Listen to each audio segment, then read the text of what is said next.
Confluence est un logiciel de wiki utilisé par les grandes entreprises. Je l'aime beaucoup. J'ai souvent entendu parler de ses prix de licence et de maintenance annuels, qui peuvent être de 4 000 ou 8 000 $ selon la grosseur de l'entreprise. C'est donc un logiciel que j'ai peu porté attention pour en apprendre les rouages, considérant qu'il serait difficile d'avoir une installation personnelle afin de bien l'explorer. Ben, bonne nouvelle, on peut installer Confluence à la maison et obtenir une licence perpétuelle de la version pour 10 $. J'ai contacté Atlassian par courriel pour confirmer si je peux en faire une installation personnelle. Ils m'ont confirmé que oui, et ils m'ont même souhaité de bien m'amuser. Je vais donc procéder à l'installation de Confluence sur un ordinateur Windows. Il y a un exécutable qui installe tout ce qui est requis. J'ai déjà procédé à son téléchargement.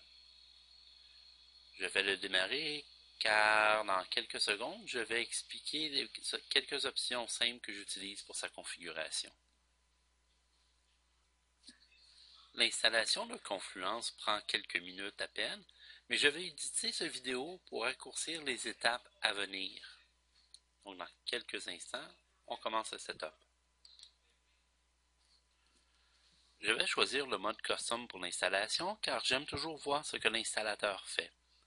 Je vais utiliser la plupart des configurations par défaut car elles ne causent pas de problème sur la machine où Confluence est installée. Je ne roulerai pas Confluence en mode service car mon but est simplement de l'accéder de temps en temps pour apprendre à mieux le maîtriser.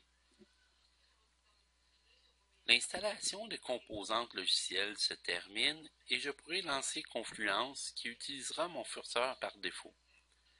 La première connexion au localhost sera longue et celle-ci a été raccourcie dans cette vidéo.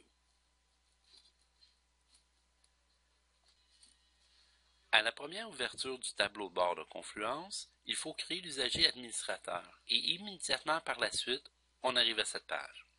Et c'est à partir d'ici que l'on a accès à toute la magie de Confluence. Amusez-vous bien!